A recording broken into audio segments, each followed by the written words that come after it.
हे whatsapp guys, welcome back once again. दोस्तों, आज की कहानी जो एक्सप्लेन करने जा रहे हैं वो इस साल की बहुत ही बेहतरीन सर्वाइवल कहानी होने वाली है।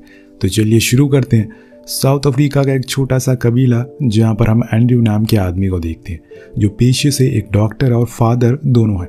पर आज वो बहुत ही ज़्यादा निराश है क्योंकि वो एक छोटे बच्चे की जान बचा नहीं पाया। लेकिन उसे ये नहीं पता कि कुछ ही देर में उसकी जान जाने वाली है, क्योंकि वहाँ के लोग अब उसे ही मारने के लिए आ रहे हैं। उन्हें पता लग गया है कि एंड्रयू एक क्रिश्चियन है और उसकी वाइफ भी, इसीलिए वो फौरन जूलिया के पास जाता और उससे कहता है कि मुझे एक बंदे ने बताया है कि कबीले के लोग हमें ढूंढ रहे हैं। यहाँ तक वो पहुँचने वाले हैं और उस समय जूलिया बच्चों को पढ़ा रही होती है। वो उन सभी चीज़ों को छोड़ छाड़ कर वहाँ से भागना शुरू करते हैं क्योंकि उन्हें अपनी जान सबसे ज़्यादा प्यारी है।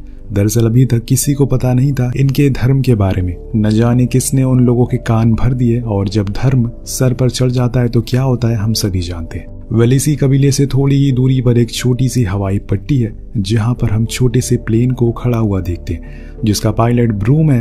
वो वहां के लोगों से परमिशन मांगता है कि कैसे भी करके उसे यहाँ से उड़ान भरने दे। उसे परमिशन दे दे, लेकिन वो नहीं मानते क्योंकि उसके पास सही डॉक्यूमेंट नहीं है और उसका प्लेन भी सही कंडीशन में नहीं है। तो वो इसका भी जुगाड़ निकाल लेता है, उसे रिश्वत दे देता है जिससे कि उसे परमिशन मिल जाती है। तभी उसे ये दोनों मिलते हैं जो कहते हैं कि उन्हें भी उसके साथ ले चले। पर ब्रूम उनकी मजबूरी का फायदा उठाते हुए बताता है कि वो उनसे डबल पैसे लेगा और उन्हें अपना जितना भी सामान है यही सब छोड़ना होगा। अब एंड्रयू तुरंत ही मान जाता है क्योंकि इस टाइम सबसे ज़रूरी है उन्हें अपना जान बचाना। उसे उन लोगों के हाथों नहीं मरना, इसीलिए वो उस प्लेन में बैठ जाते हैं। इस प्लेन में दोस्तों टोटल 7 लोग थे और 8वां था ब्रूम, जो कि उड़ान भर देता है। और फिर ये आहिस्ता आहिस्ता अपनी मंजिल की ओर बढ़ना शुरू करते हैं।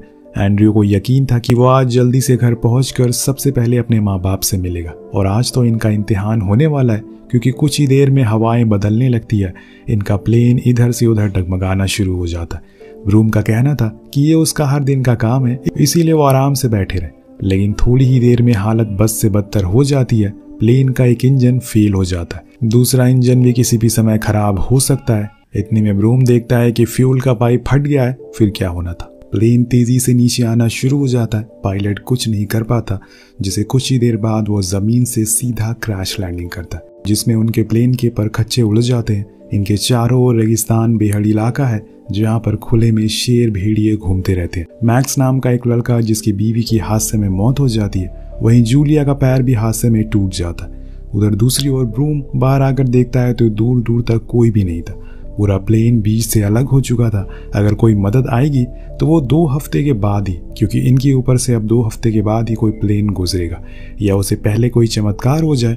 देखते हैं क्या होता है। फिलहाल तो इन्हें हिम्मत रखनी होगी क्योंकि ऐसी चटकती धूप इंसान दर्द से पहले प्यास और भूख से दम तोड़ देता है। इसी दौरान थोंग नाम का आदमी आकर ब्रूम को खरी खोटी सुनाने लगता है और कहता है कि ये सब तुम्हारी वजह से हुआ है। तुम्हारे प्लेन की कंडीशन बहुत ही ज्यादा खराब थी, फिर भी तुम उसे फ्लाई कर रहे थे। अब ब्रूम उससे कहता है कि ये समय बहस करने का नहीं है। हम अभी इस समय साउथ अफ्रीका के खतरनाक जंगलों के बीच में है, जिसके चारों ओर शेरों का परिवार रहता है। हमें यहाँ से बाहर निकलना होगा शाम होने से पहले, वरना वो सब रात में हमारा शिकार करने लगेंगे। मैंने मैप में देखा है कि पास में एक कबीला है जहाँ जाकर हम मदद मांग सकते हैं। तो सभी रेडी हो जाते हैं, लेकिन एंड्रयू जाने से मना कर देता है क्योंकि वो जूलिया को ऐसे छोड़कर नहीं जा सकता। उसका पैर टूटा हुआ है, वो चल तक नहीं सकती, और इसीलिए वो उनसे कहता है कि तुम लोग जाओ, अगर मदद मिल जाए तो उन्हें हमारे लिए भेज देना। यह हम देख पाते हैं कि ब्रूम के पास एक बंदूक भी होती है जिसे वो अपने पास रख लेता है। लेकिन थोंग कहता है कि तुम्हें ये इन्हें दे देनी चाहिए क्योंकि ये अकेले है। लेकिन ब्रूम साफ साफ इनकार कर देता है और बोलता है कि उसे खुद की जान बचानी है, ना कि दूसरों की। अब कुछ देर चलने के बाद मैक्स ब्रूम से कहता है कि हम गलत दिशा की ओर जा रहे हैं, तुम्हें दूसरी ओर जाना चाहिए। लेकिन ब्रूम किसी की नहीं सुनता और कहता है कि वो हर हफ्ते इस रास्ते से उड़ान भरता है। उसे अच्छे से पता है कि इस रास्ते के बारे में सारे लोग वैसे भी अनजान होते हैं इस जगह को लेकर, सिवाय ब्रूम के, इसीलिए वो उसके पीछे पीछे चल देते हैं। और चलते चलते उस जगह से काफ़ी दूर आ जाते हैं जहाँ पर इन्हें सिर्फ रेगिस्तान ही मिलता है।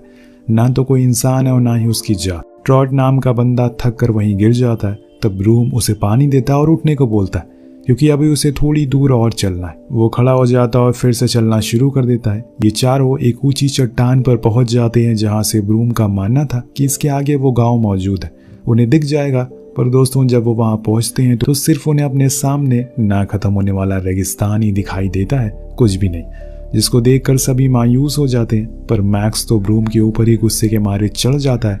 वो बार बार उससे यही बात कहता है कि तुमने हमें गलत रास्ता दिखाया, मैंने बोला था कि हम गलत रास्ते की ओर जा रहे। अब बात इतनी बढ़ जाती है कि वो उसकी बंदूक निकाल लेता है और फिर उसकी ओर तान कर कहता है, मन तो मेरा भी अभी यही कह रहा है कि तुम्हें शूट कर दूं।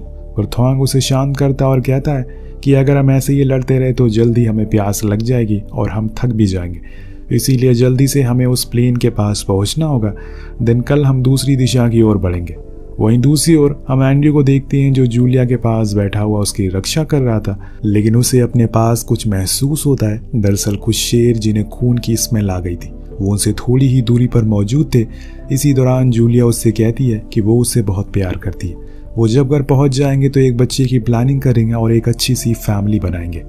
वहीं दूसरी तरफ मैक्स फैसला करता है कि वो आज ही उस दिशा की ओर जाएगा, लेकिन कोई उसकी बात नहीं सुनता क्योंकि अंधेरा होने वाला है और वो नहीं मानने वाला था। इसीलिए वो बंदूक लिए अकेले ही चल देता है उस दिशा की ओर और अपनी मौत की दावत देने के लिए। अब ये तीनों अकेले ही बचे हैं, इसीलिए वापस लौटने लगते हैं, लेकिन अब इनके अंदर और ताकत नहीं बची चलने की, इसीलिए ये थक कर वहीं गिर जाते हैं। पर ब्रूम उन्हें दिखाता है कि देखो थोड़ी ही दूर रह गया है, जिससे कि वो फिर से खड़े हो जाते हैं। लेकिन जब वो वहां पहुंचते हैं तो उन्हें चारों ओर खून और सिर्फ पंजों के निशान दिखते हैं। वहां एंड्रयू और जूलिया भी मौजूद नहीं थे, ऐसा लग रहा था कि किसी को बेरहमी से मारा गया। ब्रूम वहीं चारों ओर देखने लगता है कि एक्चुअल में यहाँ हुआ गया। तभी पीछे से उसके ऊपर हमला होता है, जो किसी और ने नहीं बल्कि एंड्रयू ने किया था। वो उसे चीख चीख कर कहता है कि तुम्हारी वजह से मेरी बीवी की जान चली गई, उसे शेर अपने साथ ले गए, अगर तुमने बंदूक दे दी होती तो मैं उसे बचा सकता था। अब वो उसे मारने वाला होता है कि इतने में थॉन्ग फ्लेयर चलाकर उन दोनों को अलग करता है, जिसे कुछ देर तो किसी से बात नहीं करता। पर फिर ब्रूम थॉन्ग के पास आकर उसे बताता है कि उसके पास प्लेन का कैबिन है जो कि लॉक्ड हो सकता है, लेकिन उसमें सिर्फ 3 ही लोग आ सकते हैं। अब आज की रात किसी को तो बाहर ही गुजारनी होगी। और वो इस बात को लेकर एंड्रयू के पास जाता है, पर वो तो उल्टा ब्रूम को सुनाने लगता है। दरअसल उसका कहना था कि ब्रूम जानवरों की सींगों की तस्करी करता है, इसीलिए उसके प्लेन में लोड ज्यादा हो गया और कहीं जगह छेद भी हो गया और इसी वजह से उसका प्लेन क्रैश हुआ और वो लोग यहाँ फंस गए। लेकिन थॉन्ग उसे समझाता है कि ऐसा कुछ भी नहीं है, इंजन खराब हो गया था इसीलिए ये सब हुआ। इस चीज के बाद वो लोग टॉस करते हैं जिससे कि डिसाइड हो सके कि कौन आज बाहर सोएगा। अब सिक्का उछलता है और बारी होती है ट्रॉट की, जो कि बहुत ही ज्यादा डर रहा था। तो एंड्रयू उसे अपना लॉकेट देता है और कहता है कि अब बस गॉड को याद करना, वो तुम्हें कुछ भी होने नहीं देगा। जिसके बाद वो तीनों खुद को कॉकपिट में एडजस्ट कर लेते हैं और गेट को बंद कर देते हैं। उन्होंने ट्रॉट को समझाया कि आग को बुझने मत देना, उसे जलाए रखना, जिससे कोई भी जानवर तुम्हारी ओर नहीं आएगा। तो वो ऐसा ही करता है और पूरी रात वहीं बैठा रहता। उधर देर रात इन्हें गोलियों की आवाज सुनाई देती है। दरअसल मैक्स अभी भी चले ही जा रहा है। इतने में मैक्स शूट करना शुरू कर देता है, जिससे कि शेर भड़क जाते हैं और उसे कच्चा ही खा जाते हैं। इधर कुछ समय बीत जाने के बाद एंड्रयू को टॉयलेट आता है, जिसे करने के लिए वो बाहर जाता है, पर उसे ये खबर नहीं लगती कि उसके पीछे पीछे एक कोबरा उनके कॉकपिट में घुस गया है। वो बाहर आकर ट्रॉट को भी जागने को कहता है और फिर अंदर जाता है, लेकिन कुछ ही देर बाद उसकी आंख लग जाती है। यहाँ एक गलती हो जाती है। वो आग बुझ जाती है और फिर क्या था, वो सभी शेर एक साथ उस पर हमला करते हैं। उसकी चीखें इन्हें सुनाई तो दे रही थी, लेकिन किसी की भी हिम्मत नहीं होती कि बाहर आकर उसकी जान बचा ले। और इतने में गलती से थॉन्ग से गेट खुल जाता है और वो देखता है कि वही सभी शेर एक साथ मिलकर ट्रॉट को खा रहे और एक शेर इन्हें देख भी लेता है। पर इतने में वो गेट को बंद कर देते हैं। लेकिन यहाँ इनके लिए एक और मुसीबत इंतजार कर रही थी। वो सांप तो आपको याद ही होगा, जी हाँ, वही सांप जिसने अब थॉन्ग को काट लिया है। पर समय रहते ही ब्रूम उसके पैर पर चाकू मारकर उस जहर को शरीर में फैलने से रोक देता है और उस सांप को भी मार देता है, जिससे सभी की जान बच जाती है और थॉन्ग भी उस जैसे तैसे भयानक रात कट जाती है। अब सुबह का सूरज निकलता है। सबसे पहले एंड्रयू बाहर जाता है और चुपचाप जाकर पेड़ के सहारे बैठ जाता है। बाहर हम देख पाते हैं कि पूरे प्लेन के पास खून ही खून मौजूद था। तब ब्रूम उसके पास आकर उसे बताता है कि हमें जल्दी यहाँ से निकलना होगा, क्योंकि वो किसी भी समय दोबारा आ सकते हैं और बिना खाना और पानी के इतने दिन हम कैसे सरवाइव कर सकते हैं। लेकिन दोस्तों एंड्रयू अब थक चुका है, वो कहीं भी जाने को मना कर देता है। उसकी तो पूरी दुनिया ही खत्म हो गई थी, एक जूलिया ही थी, पर अब वो भी नहीं रही। ब्रूम ज्यादा जिद नहीं करता और फिर थॉन्ग को प्लेन से बाहर लेकर आता है। उसका एक पैर सुन्न हो चुका था, इसीलिए वो उसे एक लकड़ी देता है जिसके सहारे वो लोग वहां से जाने लगते हैं। लेकिन तभी उनके साथ चमत्कार होता है। दूर से उन्हें आती हुई एक कार दिखती है, जिसे देखकर ब्रूम एंड्रयू को आवाज लगाता है और कहता है कि हमारी जान बच गई। लेकिन जब वो करीब आते हैं तो देखते हैं कि वो तो असल में उसी कबीले के लोग हैं जो एंड्रयू को ढूंढ रहे थे। वो पास आते ही उसे पकड़ लेते हैं और उसे बहुत बुरा भला कहना शुरू कर देते। थॉन्ग उनके ये कबीले का था, इसीलिए वो उसे अपनी भाषा में समझाने की कोशिश करता है, पर वो किसी की नहीं सुनते और एंड्रयू से कहते हैं कि तुम लोग यहाँ पर आकर हमारे ही लैंड पर चोरी करते हो।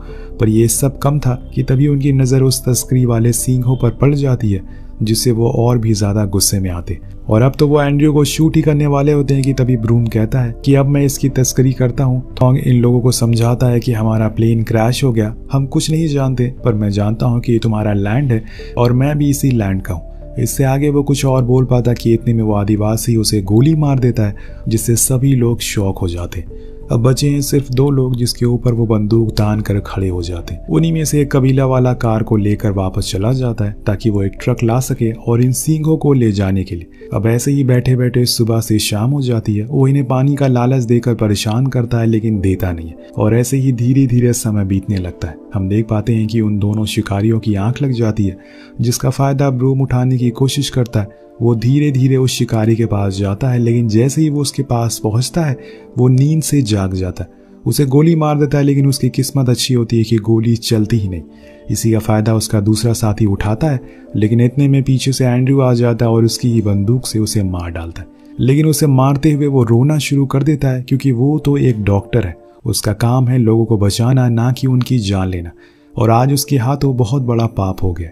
पर ब्रूम उसे समझाता है कि हमारे पास कोई और ऑप्शन नहीं था, या तो हम खुद की जान बचाते या फिर इनकी। वो एंड्रयू से कहता है कि हमें आगे चलना चाहिए, वो लोग किसी भी समय यहाँ पर आते ही होंगे और उन्होंने अगर अपने लोगों को मरा हुआ देखा तो हमारी तो खैर नहीं है।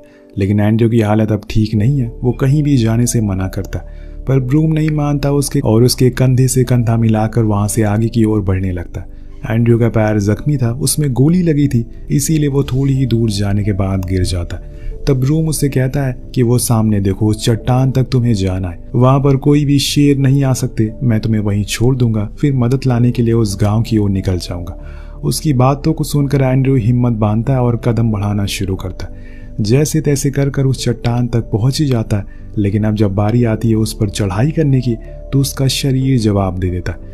इतने में ब्रूम देखता है कि कुछ ही दूरी से शेरों का झुंड वहां पर आ रहा है। अब वो उसे पीछे से धक्का देकर चढ़ाने की कोशिश करता है, पर उसका हाथ छूट जाता है और एंड्रयू नीचे गिर जाता है। वो शेर अब करीब आते जा रहे हैं, इसीलिए इस बारी वो उसे खुद उठाता है और जैसे तैसे करके उस चट्टान के टॉप पर ला ही देता है, जहाँ उसे कुछ ही दूरी पर आग जलती हुई दिखती है, यानी कि वहां पर वो गांव वाले मौजूद हैं जो उन्हें बचा सकते। पर अभी ये कहानी यहाँ पर खत्म नहीं हुई है, क्योंकि वो शेर अब करीब आ गए। वो अब चट्टान के ऊपर चढ़ने की भी कोशिश करते हैं। उन्हें ये दोनों दिख तो नहीं रहे थे क्योंकि ये छुपे हुए थे, लेकिन उन्हें बस खून की स्मेल आ रही थी। तभी ब्रूम को लगता है कि वो कुछ ही देर में चले जाएंगे, पर ऐसा होता नहीं है। जिसके बाद एक बहुत ही कठोर फैसला लेता है। वो एंड्रयू से कहता है कि तुमने मेरी वजह से अपनी बीवी को खो दिया, जो तुम्हारे लिए सब कुछ थी। उस दिन मेरी वजह से उस बच्चे की जान भी चली गई जिसका तुम इलाज कर रहे थे, क्योंकि मैंने तस्करी के चक्कर में टाइम पर सप्लाईज डिलीवरी नहीं की। मुझे जीने का कोई हक नहीं है, मुझे अपने पापों का प्रायश्चित करना होगा। वो कहता है कि देखो, कुछ ही दूरी पर गांव है, मैं इन शेरों का ध्यान भटकाऊंगा और तुम वहां पर चले जाना। वहां ब्रूम उसे मना करता है ऐसा करने के लिए, लेकिन वो नहीं मानता और शेरों के आगे भागना शुरू करता है। वो जोर जोर से चिल्लाता है जिससे कि वो उसके पीछे पड़ जाते हैं और कुछ ही देर में उसे पकड़कर कच्चा ही खा जाते हैं। उसकी चीखें एंड्रयू सुन तो रहा था, लेकिन वो उसकी ओर देखता नहीं, क्योंकि वो मंजर बहुत ही ज्यादा दर्दनाक होता है। अब बात के मुताबिक एंड्रयू वहां से जाने लगता है, पर उसके पैर में तो गोली लगी है, जिसकी वजह से वो ज्यादा दूर नहीं जा पाता, वहीं गिर जाता है। शायद उसे पता चल चुका था कि अब उसकी मौत तय है, क्योंकि तभी वहां पर कुछ भेड़िए भी आ जाते हैं। लेकिन एंड्रयू को ब्रूम की कुर्बानी याद आती है। वो उसे इतनी आसानी से जाया तो नहीं होने देगा, इसीलिए वो एक लकड़ी से उन्हें भगाने की कोशिश करता है और इतने में जोर की बिजली कड़कती है, जिससे कि वो सभी भाग जाते। अगले ही पल एक चमत्कार होता है। इस बीहल रेगिस्तान में बारिश होना शुरू हो जाती, पर अभी भी एंड्रयू चल नहीं पा रहा था। कुछ ही देर होश में रहने के बाद वो वहीं बीच में ही गिर जाता है। उसे सपना आता है कि उसकी वाइफ उसके सामने खड़ी है और उससे कह रही है कि बस थोड़ी देर और। और वो बेहोश हो जाता है। और जब दोबारा बारिश रुकती है तो उसी गांव के लोग पानी को इकट्ठा करने के लिए इस ओर आते हैं। उसे एंड्रयू गिरा हुआ मिलता है जिससे कि वो बचा लेते हैं और अपने साथ गांव ले जाते हैं। वेल इसी के साथ ये कहानी यही खत्म हो जाती है। वेल दोस्तों, इस कहानी पर एम करते हैं 400 कमेंट का और 3000 लाइक का, जिसे पूरा जरूर करिएगा, जिसके बाद हम एक और सर्वाइवल स्टोरी लेकर आएंगे। इसी के साथ ये कहानी यही खत्म हो जाती है। मिलते हैं अगली वीडियो में। Peace out.